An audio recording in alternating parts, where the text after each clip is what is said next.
Hi friends, இன்றைக்கி நம்ம வீடியோவில் ஹெல்த்தியான ராகி லட்டு எப்படி செய்கிறது அப்படி சொல்லிட்டு பார்க்கலாம். அதுக்கு வந்துட்டு ஒரு கப் அளவுக்கு ராகி எடுத்து இந்த மாதிரி ஜல்லி வச்சு ஜலிச்சு எடுத்துக்கோங்க. செலவு உப்பு சேர்த்துக்கோங்க. தண்ணி சேர்த்து நம்ம அடைக்கெல்லாம் மாவு பிசைவோம் இல்லைங்களா, அந்த மாதிரி பிசைஞ்சு எடுத்துக்கோங்க. கொஞ்சம் கொஞ்சமாக தண்ணி சேர்த்து பிசைஞ்சிக்கோங்க. இப்போ வந்துட்டு பிசைஞ்ச மாவில் இந்த மாதிரி உருண்டை பிடிச்சிக்கோங்க எல்லா மாவுலேயும்.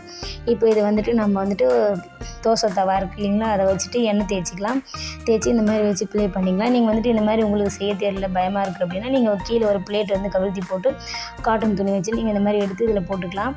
இப்போ வந்துட்டு ஆறிடுச்சு. இப்போ நம்ம இது பிச்சு மிக்சிங் பவுல் போட்டு அரைச்சி எடுத்துக்கலாம். அரைச்சிட்டு நம்ம வந்துட்டு ஒரு பவுலில் மாற்றிக்கலாம். இப்போ அதே இதில் நம்ம வேர்க்கடலை வச்சுருக்கோம் இல்லைங்களா, அதையும் சேர்த்து அரைச்சி சேர்த்துக்கலாம். நெக்ஸ்ட்டு வெல்லம் வந்து கட்டி கட்டியாக இருக்கும், அப்படியே போட்டால் இந்த மாதிரி அரைச்சி சேர்த்துக்கலாம். சேர்த்துட்டு மிக்ஸ் பண்ணி நம்ம வந்துட்டு உருண்டை உங்களுக்கு பிடிச்ச ஷேப்பில் நீங்கள் வச்சு சர்வ் பண்ணிக்கலாம். அவ்வளோதான், ஈவினிங் ஸ்நாக்ஸ் ரெடி ஆகிடுச்சு. ஸோ ட்ரை பண்ணி பாருங்கள்.